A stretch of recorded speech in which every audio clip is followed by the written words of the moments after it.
Christophe Boltanski, bonsoir et merci d'être avec nous. Bonsoir. Ce n'est pas la première fois que vous vous êtes rendu dans ce lieu. Qu'est-ce qui vous a poussé à y retourner, surtout à y passer la nuit?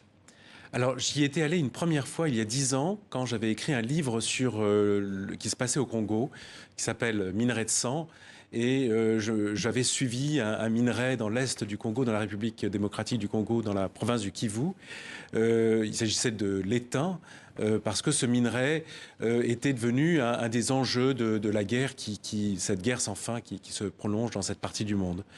Et je m'étais rendu dans ce musée parce que les Belges, à l'indépendance, ont emmené toutes les archives du Congo, y compris les archives minières, y compris les cadastres, les relevés topographiques.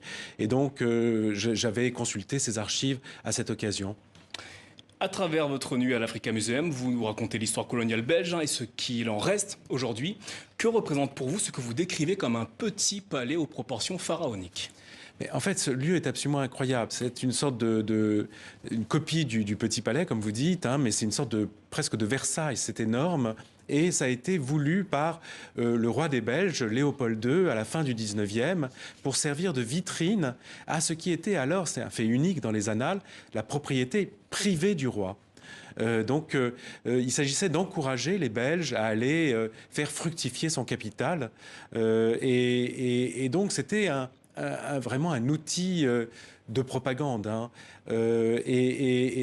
Ce qui m'a intéressé, c'est que ce musée a été fermé pour travaux afin officiellement d'être décolonisé. Et je me suis demandé, mais comment fait-on pour décoloniser un musée colonial? Justement, on reviendra tout à l'heure sur ce mot, décoloniser. Mais avant, cette enceinte est également donc l'héritage de Léopold II, votre livre. Et ce musée raconte également ce qu'a été la conquête coloniale belge, notamment en Afrique, dans des pays comme le Rwanda, le Burundi ou encore le Congo. Des photos de main ont attiré votre attention lors de cette nuit au musée. De quoi s'agissait-il?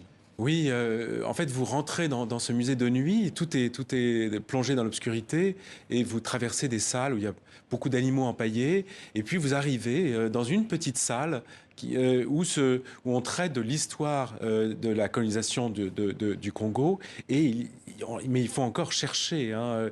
Ces photos ne se donnent pas à voir, il faut cliquer sur un écran, et là, vous avez des photos noir et blanc qui ont été prises par une missionnaire anglaise qui s'appelait Alice Seeley Harris en 1904-1905, où on voit des êtres amputés. Des corps, des bras, le cadavre d'une petite fille qui a été tuée et amputée, parce que à l'époque, c'est l'exploitation du caoutchouc et les colons obligent les populations à ramener à une certaine quantité.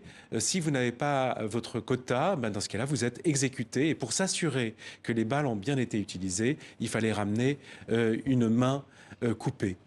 Tout au long du livre, vous nous faites traverser cet endroit à la fois intéressant et terrifiant. Vous avez même choisi de poser votre lit au pied d'un symbole de ce musée Africa Museum. Il s'agit de King Kassai. De quoi s'agit-il et pourquoi?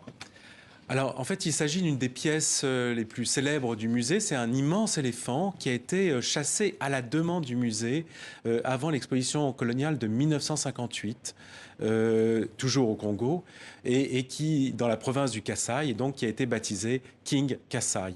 Et j'ai passé beaucoup de temps devant cet éléphant parce que dans cette collection, quand on passe une nuit dans un musée, on a droit à un lit de camp, et mon lit de camp était dressé au pied de cet éléphant.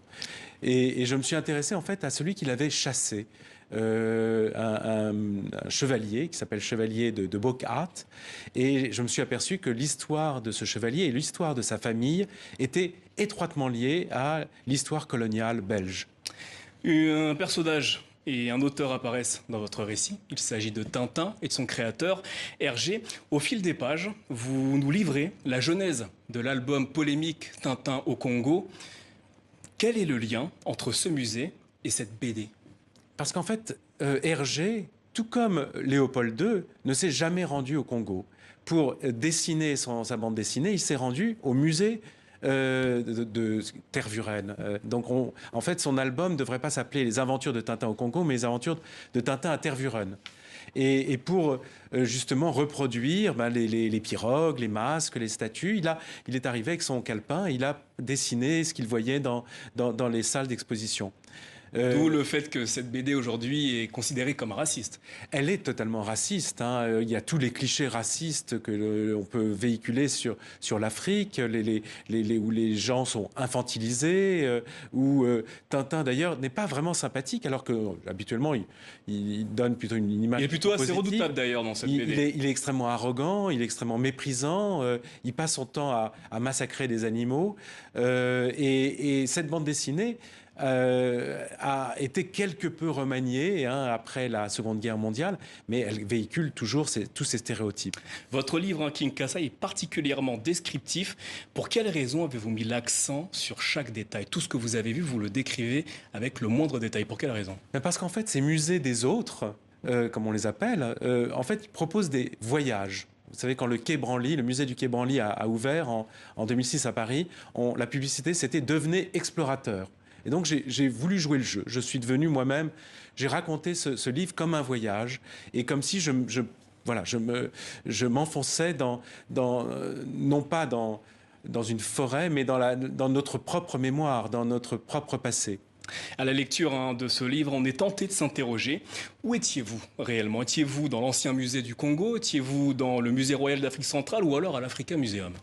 Dans les trois à la fois, bien sûr, parce que ils ont tenté de dépoussiérer ce passé colonial, mais de façon parfois maladroite, parfois en essayant de cacher certaines choses. Alors vous rentrez maintenant par les sous-sols, parce que l'entrée principale, la rotonde, était le lieu où il y avait le plus de statues coloniales.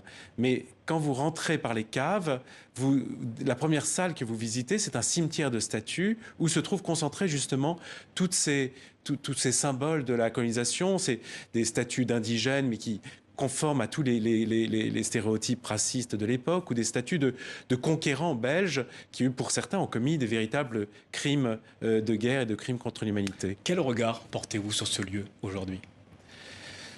Je pense que ce lieu symbolise vraiment notre difficulté à regarder cette histoire et à regarder tout ce qui a été fait.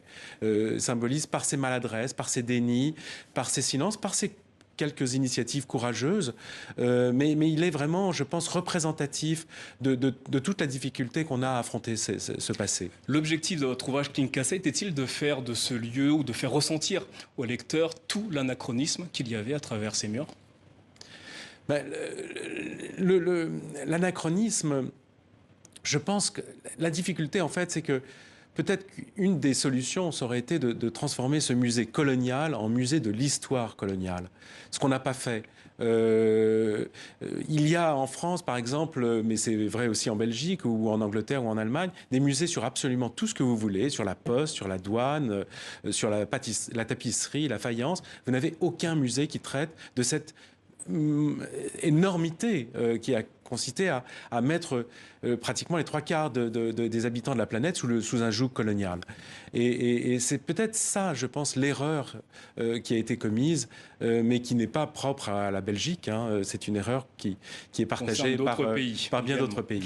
Christophe Boltanski, merci d'être venu nous présenter votre dernier ouvrage, King Kassai, une plongée dans l'obscurité de l'Africa Museum à Tervuren, en Belgique. Merci à vous.